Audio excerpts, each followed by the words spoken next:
You are now tuned into the sounds of Big Nate Sports Talk. It's on all the time, anytime. Take it away, feeling too good to me. Chilling all day, all in your space is where I wanna be. Here in this room, what did you do? I just can't get enough. Too caught up in your love. I've been trying to forget, but you won't let me. Something in my brain wants you. I've been hanging by myself, asking for help, but nothing seems to work on you. Yeah, you always make me feel like home. Yeah, you never leave my thoughts alone. Yeah, you're the reason I'm going out my mind. I just can't stop thinking about you.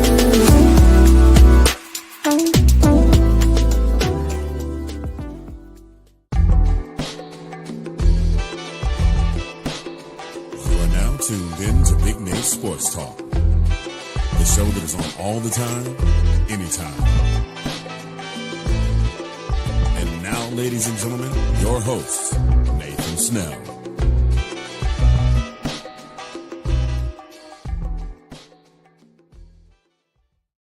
And as always, thank you, Mr. Anthony Handy, for that wonderful introduction. Good evening, ladies and gentlemen. It is your host, Nathan Snell of Big Nate Sports Talk Podcast. This is episode 421.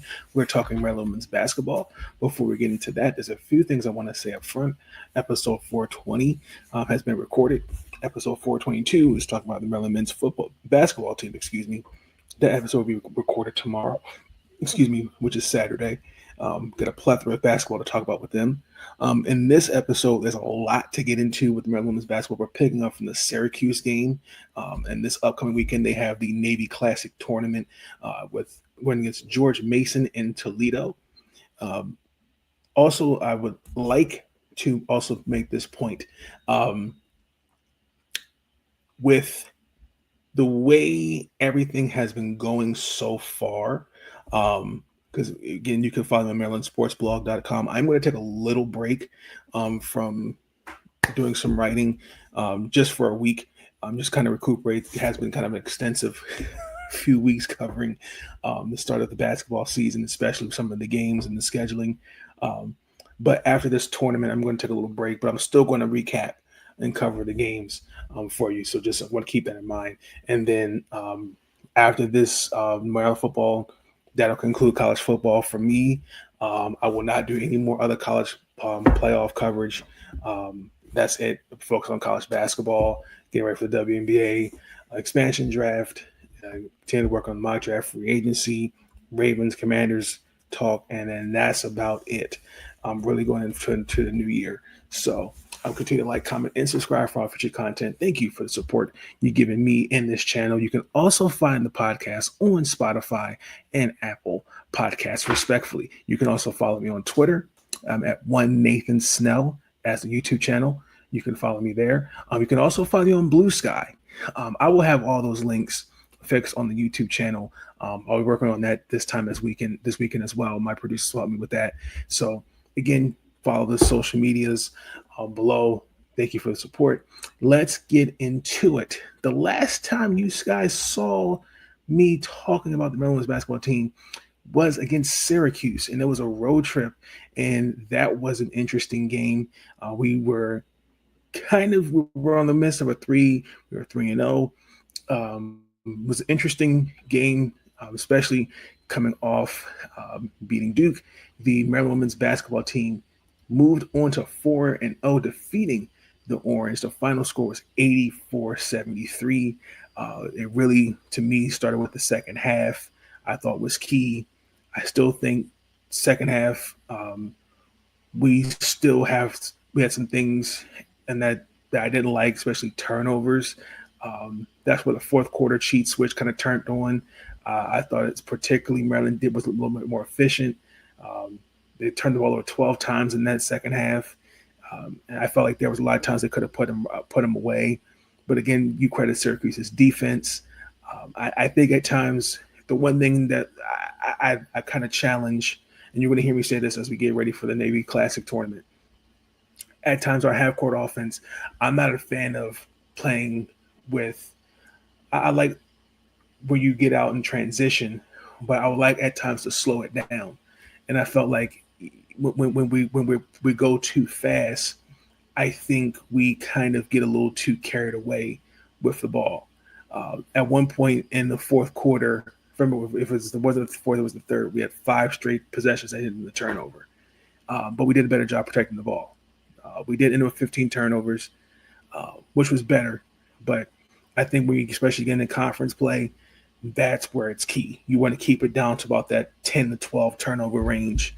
And then, again, we look at Syracuse. I still think, they are a good team, but, Coach Jack, Felicia Jack, she's going to, she doesn't have 3 of her top 5 scorers, and they're going to figure it out. I thought the ball movement was key in our victory. When you look at 17 assists in that game, Bree McDaniel, Shy Sellers, and credit Bree McDaniel. I know she had a slow start the first 3 games, but she's starting to pick it up. Even though last year she was a starter, she's doing all the things that, you're asking her to do. She's coming off the bench. She's providing that spark. She's that spark plug off the energy. She's that spark plug off the bench, doing all the little things you ask her to do. She finished with 13.6 assists. She was doing everything on both sides of the floor.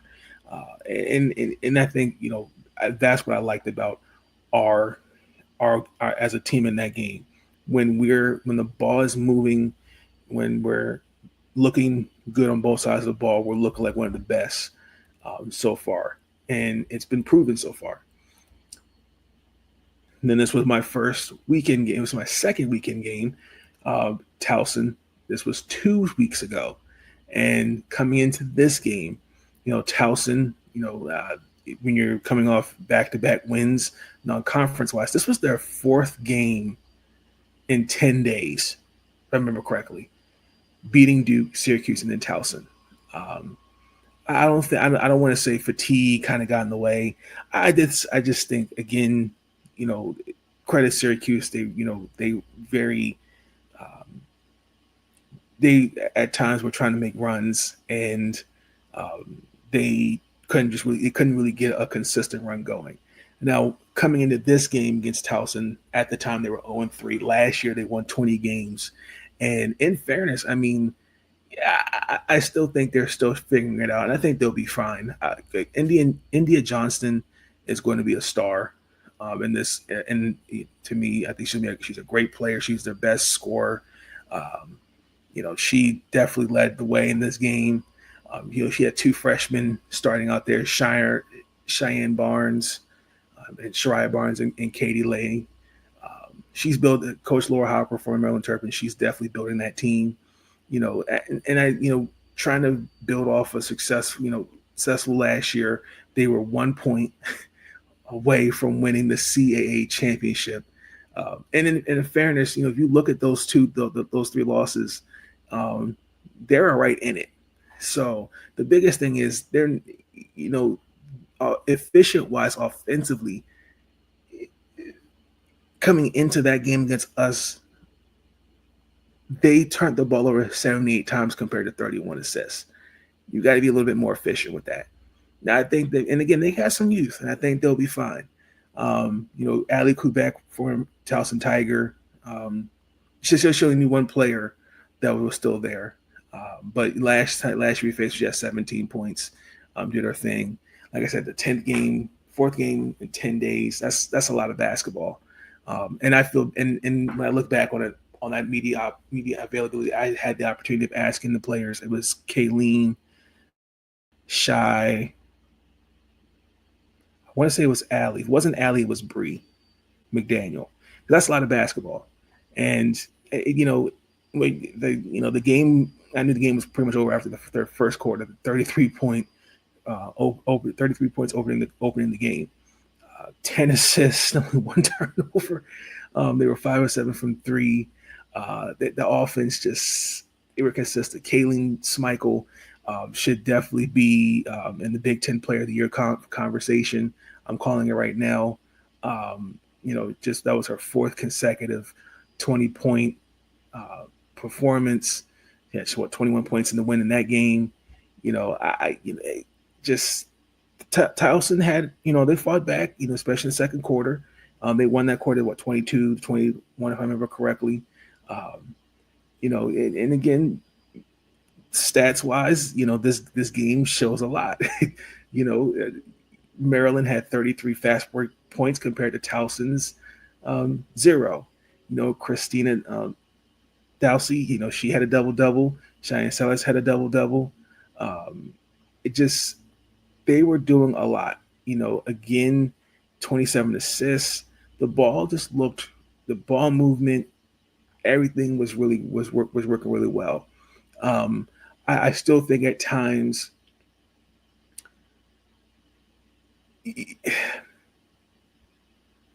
I think when you're playing a teams like Towson, you have to figure out how to set the tone early, and they did that. I mean, in the first quarter, they were up a 15-point lead.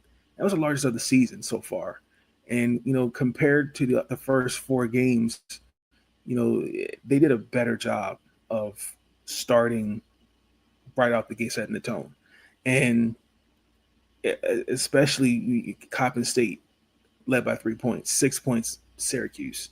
When you have 10 assists, 9 rebounds, 3 steals, and you only turn the ball over 1 time, that's pretty damn good. Rebounding the ball, I thought was also key. When you look at our rebounding, most of those rebounds were just Towson just not finding the basket. 46 to 18 rebounds, and I simply can't defend that. And I mean, it didn't give Towson a lot because most of our shots for Maryland were going in, and also too respectfully, Towson doesn't have the size, and I like the numbers so far. And now you want to hear me say that again, but in the Towson game, 14 offensive rebounds, 32 defensive rebounds. Towson had 4 offensive rebounds compared to 14 defensive rebounds. That was something. So 98-68 victory over Towson. That's the largest time since we played them last year. And yeah, it was great to see Lauren Harper. I got to ask her a question in the media availability. So I wish her all the best. I know they're going to do some big things, and they'll be fine. I'm not overly concerned about them. They'll get it together, and there's a lot you could definitely build off. So I'm going to take a quick break because this next game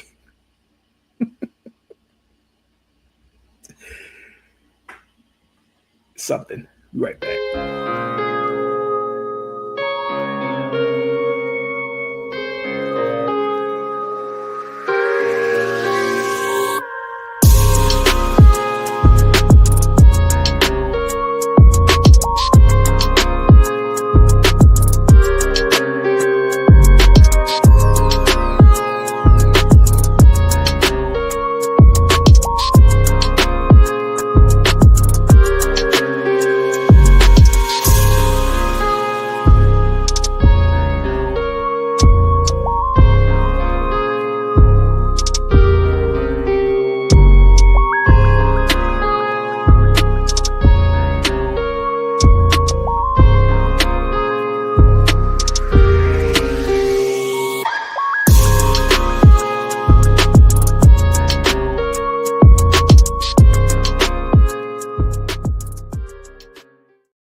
I'm back. I apologize. I had to get the stat sheet.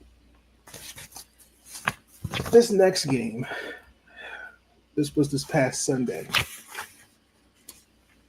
We played St. Francis Red Flash, Pennsylvania.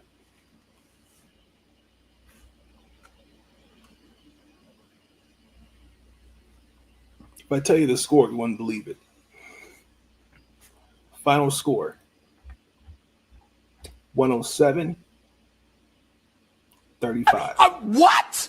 What? And you got to be kidding me. I'm not going to even sit here and act like I didn't know this was coming. Or act like I know this was coming because I did it.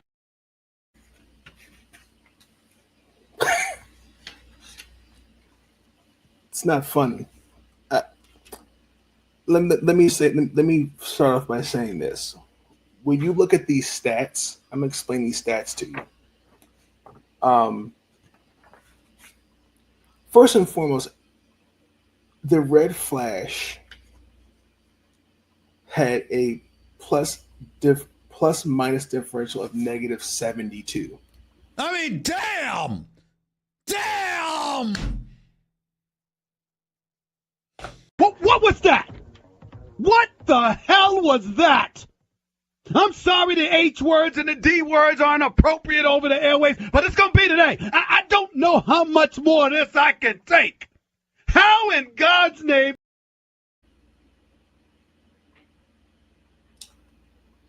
St. Francis, coming into this game,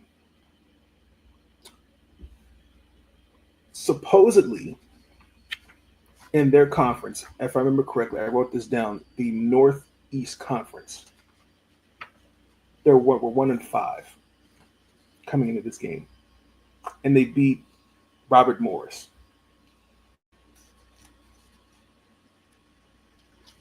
They're supposed to be in their conference, the best rebounding team. I believe coming in this game, they out-rebounded their opponents close to around 194, like 188, something like that.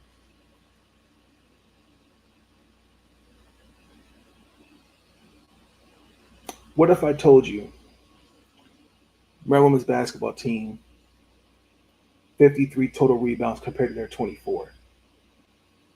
Coming into this game, St. Francis averaged 32 per game, which was 5th in their conference. Didn't meet that. Turning the ball over,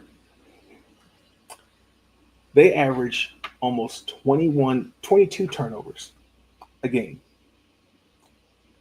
They had 23 compared to our 10.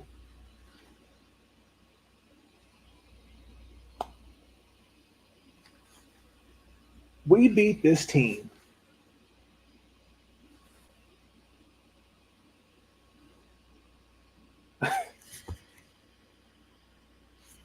oh my goodness. The biggest lead was 75 points. I need you guys to understand that. 75 points. We beat this team by 72. They did not score a field goal. Make sure I said that correctly. For 11 minutes and 24 seconds in the first half of the basketball game. I can't defend that. What do you want me to say to that? It wasn't until the second quarter is when this team scored. Now, the reason why I'm talking like this, because by halftime, well, actually, we break the first quarter down to you. After the first quarter, the score was 32-3. Mm-hmm. I can't defend that. What do you want me to say to that? The Red Flash were 1 of 12 from the field, 0 of 6 from 3. They turned the ball over 8 times.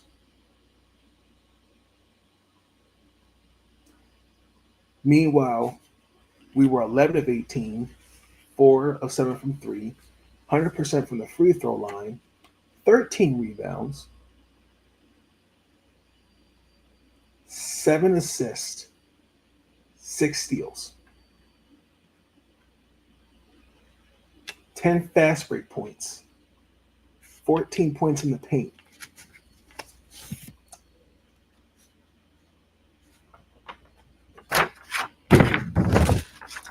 Our leading scorer after the first quarter was none other than Miss Kayleen Smichael, 15.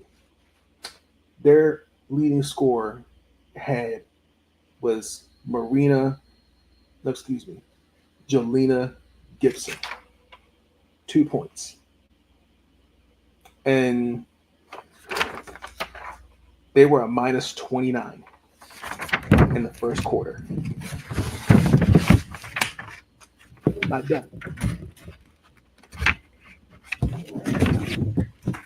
Halftime comes.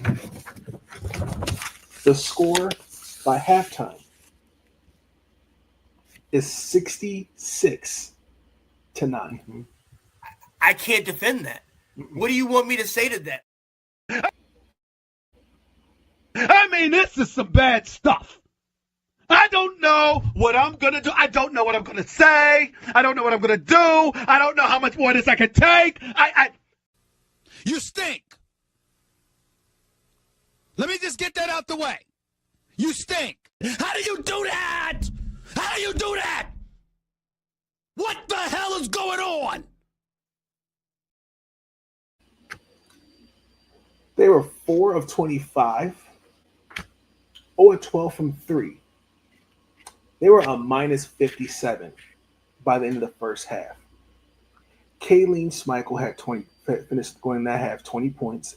Allie had 13. Those are your 2 leading scorers.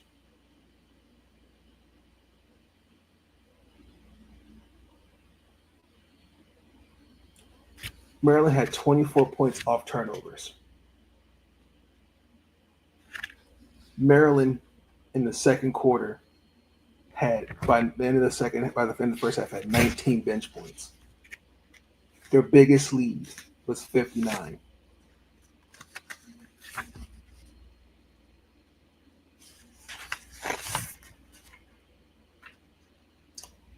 Oh, and by the way, by the end of the first half, they had 30 rebounds compared to St. Francis 9.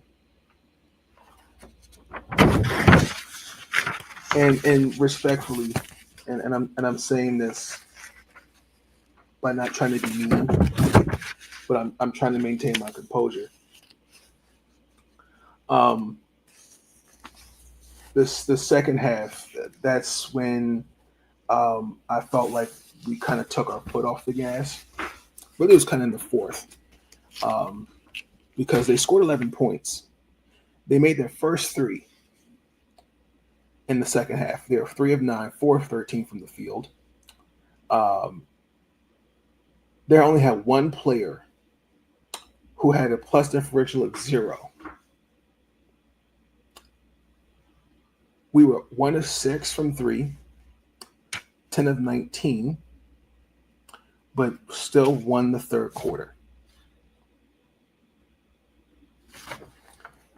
Fourth quarter came. That's when I questioned a couple things. By the point of the fourth quarter, we had put the bench in. Then, for some unknown reason, she put the starters back out there. And I can understand why. Because we only scored 18 points in the fourth quarter. They scored 15. I thought we got a little careless with the ball.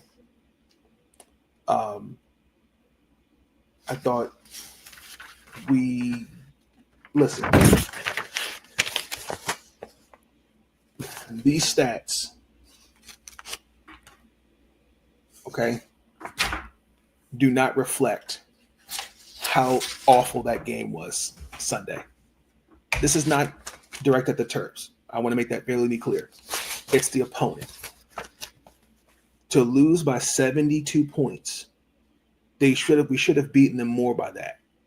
Because respectfully, when you look at the game, I was completely appalled to watch that. And to watch even the fourth quarter, we're taking our foot off the gas. I mean, regardless of your opponent, I still think you should keep your foot on the gas no matter what. I thought we got a little too careless with the ball. I thought we were kind of making some careless mistakes. I think we just kind of got a little too comfortable. And I appreciated what she said. In the end, this isn't high school. You're a top 10 program. It's how you come out. In the second half, you got careless with the ball. You were held scoreless in 3 minutes in a 3-minute stretch of the fourth quarter, and they found more success against the starters. And I even though I'm proud of the fact we won this game, I mean. It's more of the opponent. Like a 32-1 run, like the first quarter. Like, are you serious? And I mean, like, there's some good habits and there's some bad habits they got to continue to break out of. But I mean, we flat out just kicked their ass. I mean, that was embarrassing. And respectfully, if I have to see your basketball coach tell you how to run plays as a beat writer, that says a lot about your team, respectfully. And the last time we saw this team was well over a decade ago, and we beat them in the tournament run. So I mean,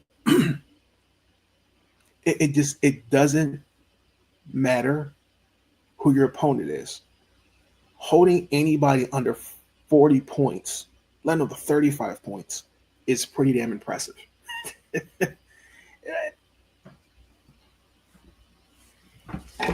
These stats don't lie. I mean, and also too, I mean, outside of the hell being scoreless for 3 minutes in the fourth quarter, I gotta give some love to the bench. I'm loving what I'm seeing from Ava McKinney. Ava McKinney, she didn't really impact the score at the stat sheet, but I mean, she had 2 rebounds, she had a steal, she had an assist, she had 3 points.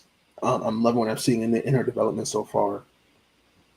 Emily Fisher, she's been getting some minutes out there. Still trying to figure out what her identity in this system is a little bit.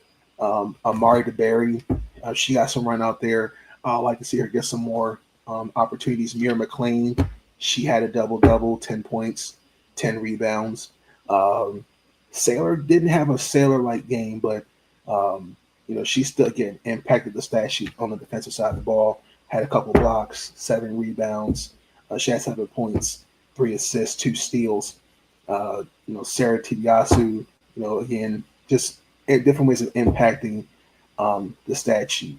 Kayleen Schmeichel, I cannot tell you I just think and I got to give a shout out to Reba. She was saying this is the player that, we got to go out and get. And she's just been on this nonstop, on this tear as of late. And I'm just really like what I'm saying. She should definitely be in the Big Ten Player of the Year conversation. She should make all Big Ten. She should make the All Big Ten team. She's definitely a first round WNBA draft prospect. In my opinion, she has been balling. She is doing all the right things, especially coming off an injury. She's kind of just right now, kind of at the 3-4 week. She should where I can't remember how Brenda said it, but where she's at in her recovery so far, she surpassed that. So, and the bench has been doing well. This is the 6th straight game where they scored 20 or more points. You have 35 bench points. So, give it up to the Maryland Terrapins for this. Your leading scorer for the Red Flash was Yanessa Boyd with 10 points. Anywho, let's we're going to go move on to the Navy Classic tournament as we play George Mason in Toledo. George Mason is in the Atlantic 10. They are 6-0. The last time we saw these ladies was last season. Coach Vanessa Blair Lewis is getting them is having the Patriots looking sharp. They did beat Wake Forest this year. Couple things I like what I'm seeing from them so far. I'm a big fan of Kennedy Harris. She definitely from last year, the all-rookie team last year. She is a leading scorer. Like what I'm seeing from her. Toledo hasn't played anyone yet in the MAC conference. They have started their season a little later. They did lose to number 22 Iowa, but they've beaten Long Beach State, Northern Kentucky, and I want to say it was Marshall. So I looked a little information on their head coach. I think her name was Jeannie Boggs. She was at Mammoth last year, so this is her first year as head coach there. Not too really much on them. My keys this tournament I'm going to watch is our bench. I think our bench is going to be key. Our bench so far, the 6 games has scored 20 more points. The fatigue, when you're asked to play back-to-back games, that's a lot on your starters. So I would be interesting to see how much Coach Freeze goes deep in the rotation. So expect Mir, expect Amari, Ava, and Kendall Walker's not cleared yet. Emma Kent and Chardon is not cleared yet. Obviously, Izzy, she's out she's red-shirted, and Brianna Williams is red-shirted. So the same that you had from last game, I expect them to be in there. So it just all dictates matchups. So I'm just curious to see how we're going to kind of balance the minutes between everybody. It should be interesting. And then also too, Kayleen Schmeichel, it's been on the tear. I want to see somebody else other than outside of Kayleen. Allie finished with 20 points.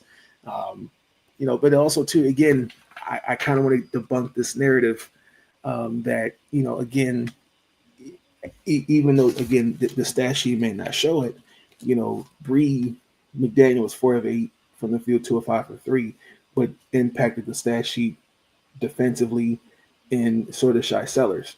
So, I think if everyone collectively continues to have a good game around her, I think that helps her as well. So, I think right now Kayleen is at 5 straight games. The next closest is Shatori with 8 straight. So, it's a lot of basketball this weekend. The first game is against George Mason. It is at 3:30. Both games are at 3:30. It will be on ESPN Plus. I'm just kidding. ESPN Plus. So definitely check it out. I will be covering the tournament. Check it out. My preview on MarylandSportsblog.com and the recap. Thank you to Rose DePaula from the University of Maryland women's basketball team for allowing me to cover this tournament, and also Mr. Alex Lum for allowing me to partake at the tournament. So the tournament will actually be at where the Navy football team plays. It'll be at Alumni Hall. But actually my first time going out to Annapolis. So I'm looking forward to the opportunity. Can't wait to tell you guys all about it. So you guys can follow me on Twitter through the game. You can also follow me on Blue Sky for the coverage for both extensive weekend of basketball. Should be great. But again, thank you for the opportunity as always. Ladies and gentlemen, I don't have one final thought other than, again, hope you all had a great Thanksgiving, Black Friday. Hope you start your Christmas shopping. Start by the Christmas tree. Christmas is around the corner. December is almost here. And then before you know it's 2025. Let's take this last bit of 2024. Let's take some reflecting and coming up with a game plan to be successful in 2025. So with that being said, thank you for supporting me in this channel. It's much appreciated. Please like, comment, subscribe. Go Terps. Again, yes, 72 points. Give me off the screen. Just give me off the screen, producers, please. Like how it was 69-9 at halftime. But they don't know, they don't know, they don't know. Nobody knows but us how we roll, how we roll. Nobody knows what we got but us, but us. Let them keep talking, let them believe that they know, 'cause they don't, no they don't, no they don't. Let them believe that they know, 'cause they don't, no they don't, no they don't. Let them keep talking, they don't, they don't, how we roll. Let them keep talking, they don't, how we roll.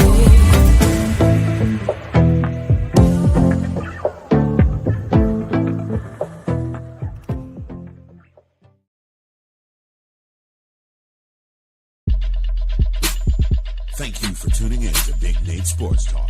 If you enjoyed that episode, be sure to like, subscribe, and share Big Nate Sports Talk. It's on all the time, anytime. And I wanna thank you. All I wanna do is say thank you.